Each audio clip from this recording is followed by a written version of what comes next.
શિયાળાને સ્વાસ્થ્યની ઋતુ માનવામાં આવે છે અને જો આ ઋતુમાં આપણે સૌથી સારામાં સારી હેલ્ધી વસ્તુઓ ખાઈએ તો આપણું સ્વાસ્થ્ય પણ એકદમ હેલ્ધી રહે છે. માટે આ સિઝનમાં આપણે ખજૂર ખાઈશું, શેરડી ખાઈશું, તલની કે સિંગદાણાની ચીક્કી ખાઈએ છીએ, મમરાના લાડુ ખાઈએ છીએ, ખજૂરની વિવિધ વાનગીઓ ખાઈએ, અડદિયા પાક ખાઈએ છીએ કે કેવી કેટલીક વસ્તુઓ ખાતા હોય છે. પણ આને ખાવાના પણ આપણે ઘણા બધા ફાયદા મળી રહે છે. અને આમાંથી જ આજે એક વસ્તુની વાત કરવાની છું. જો એને ખાઈએ ને તો આપણને ઘણા બધા ફાયદા મળી રહે છે, એ છે ખજૂર. ખજૂર તો ઘણા બધા લોકો ખાતા હશે કારણ કે ખજૂર ખાવાના બહુ બધા ફાયદાઓ છે.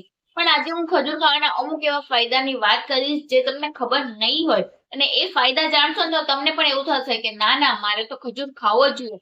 અને સાથે એ પણ બતાવવાની છું કે ડાયાબિટીસના દર્દીઓ પણ ખજૂર ખાઈ શકે છે. કેટલો ખાવો જોઈએ અને કેટલા પ્રમાણમાં ખાવો જોઈએ એ પણ આપણે આજે જોઈશું. તો ચાલો વિડીયોની શરૂઆત કરીએ. નમસ્કાર મિત્રો, હું ડોક્ટર દીપાલી ધાકેચા. સ્વાગત છે તમારું મારી યુટ્યુબ ચેનલમાં. ખજૂર બહુ હેલ્ધી વસ્તુ છે કારણ કે ખજૂરમાં ઘણા બધા પોષક તત્વો, ન્યુટ્રિશન જેવા કે calcium, magnesium, phosphorus, iron, zinc, manganese, copper જેવી કેટલીક વસ્તુઓ, આની સિવાયના અમુક એવા માઇક્રોન્યુટ્રિયન્ટ પણ રહેલા છે જે આપણા માટે ખૂબ જ સારા હોય છે. માટે જો આ સિઝનમાં ખજૂર ખાવામાં આવે તો આપણે એકદમ હેલ્ધી રહીએ છીએ. જે સિઝનલ ચેન્જ થાય, જ્યારે જે આપણે શરદી, ખાંસી, તાવ આવે જેવા રોગો થાય છે એના પરથી પણ બચી શકીએ છીએ. આપણી ઇમ્યુનિટીને પણ સ્ટ્રોંગ બનાવે છે. માટે આ સિઝનમાં તો ખજૂર જરૂરથી જ ખાવો જોઈએ. તો વાત કરીએ ખજૂરના બીજા ફાયદાની, એ છે ઇમ્પ્રુવ યોર બોન હેલ્થ. ખજૂર ખાવાથી આપણા હાડકાની તંદુરસ્તી જળવાઈ રહે છે. કઈ રીતે? કારણ કે આપણું હાડકા શેના બનેલા છે? કેલ્શિયમ, મેગ્નેશિયમ, ફોસ્ફરસના બનેલા છે. અને આ ત્રણેય વસ્તુઓ આપણને ખજૂરમાંથી મળી આવતી હોય છે. માટે જો ખજૂર આ સિઝનમાં ખાવામાં આવે તો આપણે જે હાડકા નબળા પડે છે, હાડકા પોલા પડે છે, આપણને સંધિવા છે, આર્થરાઇટિસ છે, ઓસ્ટિયોપોરોસિસ છે, લંબરના જે કમરના જે ગાદીના મણકા છે એને લઈને જે પણ તકલીફ હોય એ બધી આપણે તકલીફો દૂર કરી શકીએ છીએ. માટે આ સિઝનમાં ખજૂર ખાવો જોઈએ કારણ કે ખજૂરમાંથી આ બધા ન્યુટ્રિશન આપણને મળી આવે છે જે આપણા હાડકાને એકદમ સ્ટ્રોંગ બનાવે છે, જેનાથી હાડકાના દુખાવા જશે, સાથે સંધિવાના દુખાવા પણ જશે અને હાડકા એકદમ મજબૂત બનશે. માટે જે લોકો નાના હોય કે મોટા, અને ખાસ કરીને 40 વર્ષની ઉપરના લોકોએ તો ખજૂર જરૂરથી ખાવો જોઈએ કારણ કે 40 વર્ષ પછી આપણા હાડકામાંથી કેલ્શિયમનું ધોવાણ થતું હોય છે. માટે હાડકાને કેલ્શિયમ મળી રહે તેવી વસ્તુઓ ખાવી જોઈએ. માટે સપ્લિમેન્ટ, મલ્ટીવિટામિન એ બધું નહીં લેતા. જો ખજૂર ખાશો ને એ ડાયરેક્ટ આપણા હાડકાને મળશે અને આપણા હેલ્થ માટે ખૂબ જ બેનિફિટ આપે છે. માટે આ સિઝનમાં ખજૂર જરૂરથી ખાવું જોઈએ. તો નેક્સ્ટ આગળ વધીએ અને ત્રીજો મોટો ફાયદો ખજૂર ખાવાથી મળી રહે છે, જે કોલેસ્ટ્રોલનું રિસ્ક હોય ને એને ઓછું કરે છે. કઈ રીતે? કારણ કે ખજૂરમાં કોલેસ્ટ્રોલ નથી, તેમાં ફેટ નથી, તેમાં ખાલી ને ખાલી ફાઈબર રહેલું છે.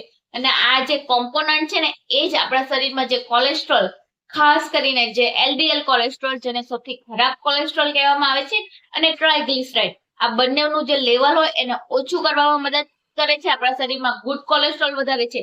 ને જો કોલેસ્ટ્રોલ ઘટે તો એના લીધે હાર્ટ ડિઝીઝને લઈને જે પણ રિસ્ક હોય એ પણ ઘટે છે. માટે આ સિઝનમાં ખજૂર ખાઈને આપણે આપણા કોલેસ્ટ્રોલનું રિસ્ક તો ઘટાડવું જ જોઈએ. તમે શિયાળા નહીં, તમે 12 માસ પણ ખજૂર ખાઈ શકો છો, પણ જો શિયાળામાં ખાશો તો તમને તેનો ફાયદો ઘણો વધારે જોવા મળતો હોય છે. તો નેક્સ્ટ આગળ વધીએ અને ચોથો મોટો ફાયદો ખજૂર ખાવાથી મળી રહે છે, એ છે આપણી સ્કિન માટે. જે લોકોને પોતાની સ્કિન એકદમ રેગ્યુલર, ઇવન ટોન, ગ્લોઈંગ જોતી હોય ને એ લોકોએ ડેઈલી ખજૂર ખાવું જોઈએ. કારણ કે ડેઈલી ખજૂર ખાવામાં તો આપણી સ્કિનની ઇલાસ્ટિસિટી જળવાઈ રહે છે, જેનાથી આપણી સ્કિન એકદમ ટાઈટ અને ઇવન ટોનમાં રહે છે, જેના લીધે ગ્લોઈંગ પણ આવે છે. અને સાથે જે પણ પિમ્પલના ડાઘા છે, જે પિમ્પલ હોય છે, જે ખીલ થતા હોય છે, જે ડાર્ક પિગમેન્ટેશન છે એને પણ ઓછું કરી શકીએ. કારણ કે ખજૂરમાં ઘણા ન્યુટ્રિયન્ટ્સ, વિટામિન રહેલા છે જે આપણા સ્કિનને ડેમેજ થતી રોકે છે, આપણો સ્કિનનો ગ્લો વધારે છે. માટે તમે જો 15 દિવસ રેગ્યુલર 2 થી 3 પેથી ખજૂર ખાશો તો રિઝલ્ટ તમે જોશો કે તમારી સ્કિન એકદમ ગ્લોઈંગ બને છે. એના માટે કોઈ બીજો ટોનર કે ક્રીમ કે બ્રાઇટનેસ ક્રીમ કે એની લગાવવાની જરૂર પણ નહીં પડે. તમારી સ્કિન આપોઆપ જ ગ્લો કરવા માંડે છે. માટે ડેઈલી ખજૂર ખાવો જોઈએ. તો નેક્સ્ટ આગળ વધીએ અને પાંચમો મોટો ફાયદો ખજૂર ખાવાથી મળી રહે છે, હેલ્પ ઇન વેઇટ ગેઇન.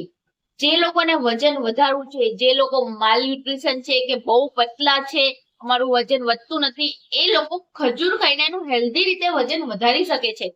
કારણ કે ખજૂરમાં કેલેરી સૌથી વધારે રહેલી હોય છે અને ફેટ કે કોલેસ્ટ્રોલ નથી, માટે જે પણ તમારું વજન વધશે એ હેલ્ધી રીતે વધશે.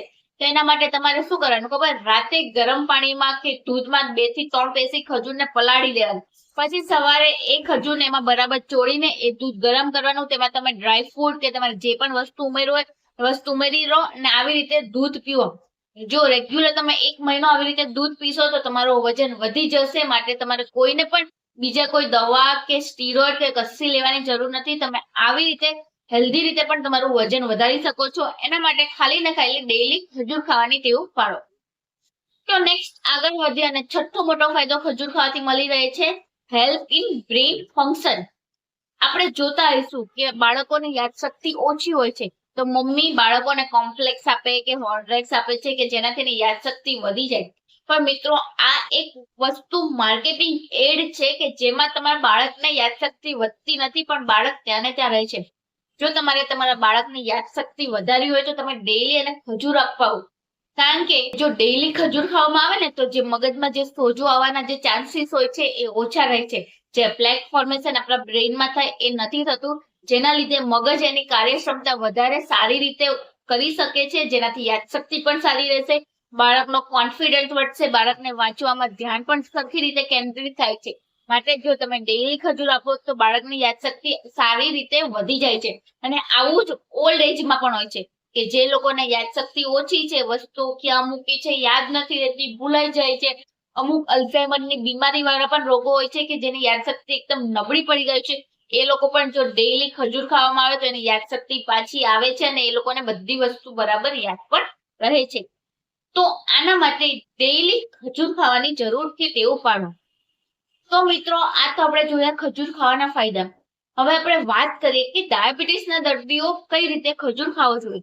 તો એ લોકોએ દિવસ દરમિયાન 1 થી 2 પેસી જ ખજૂર ખાવો જોઈએ. તો 1 થી 2 પેસી ખજૂર ખાવામાં આવે ને તો તમારું સુગર નહીં વધે, કારણ કે એનો ગ્લાયસેમિક ઇન્ડેક્સ ઓછો છે, જે જલ્દીથી તમારું સુગરને સ્પાઇક નહીં કરે, જેનાથી તમારું બ્લડ સુગર વધશે નહીં.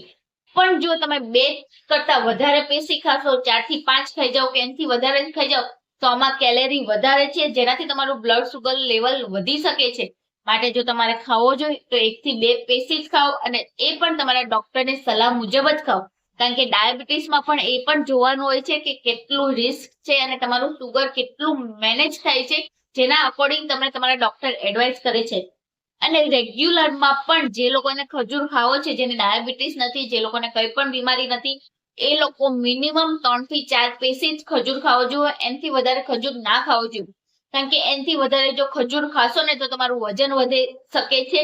માટે જે લોકોને વજન મેન્ટેન કરવું છે, જે લોકોને ઓછું કરવું છે, એ લોકોએ તો 1 થી 2 પેસી જ ખજૂર ખાવી જોઈએ. અને આમ તો તમે દિવસ દરમિયાન ગમે ત્યારે ખજૂર ખાઈ શકો છો, પણ જો એને સવારે ખાલી પેટે ના ખાવો જોઈએ, કારણ કે એમાં કેલેરી વધારે છે, જે આપણને પચશે નહીં અને આપણને બીજા ઘણા નુકસાન કરે છે. માટે જો એને ખાવો હોય તો સવારે 10 વાગ્યા પછી ખજૂર ખાવો કે જેના ફાયદા તમને મળી રહે. અને તમે 12 માસ ખાઈ શકો છો, પણ જો શિયાળામાં રેગ્યુલર તમે ખજૂર ખાશો તો એના ઘણા બધા ફાયદા તમને તમારી હેલ્થ પર છતાં જોવા મળે છે. માટે આ સિઝનમાં તો રેગ્યુલર ખજૂર ખાવો જ જોઈએ. તો મિત્રો આશા રાખું કે તમને આ વિડીયો સમજમાં આવી ગયો છે અને ખજૂરને કઈ રીતે ખાવો, કેટલા પ્રમાણમાં ખાવો એ પણ તમે સમજી ગયા હશો. જો તમને વિડીયો અંગે કંઈ પણ ક્વેરી હોય, પ્રશ્ન હોય તો તમે મને કમેન્ટ કરીને જણાવી શકો છો. વિડીયો સારો લાગ્યો તો ચેનલને લાઈક કરજો, તમારા ગ્રુપમાં શેર કરજો, અને ચેનલ પર નવા હોય તો ચેનલને સબસ્ક્રાઇબ કરતા જાઓ. તો હવે મળીએ નવા વિડીયોમાં નવી માહિતી સાથે. ત્યાં સુધી બધા ખુશ રહો, તંદુરસ્ત રહો.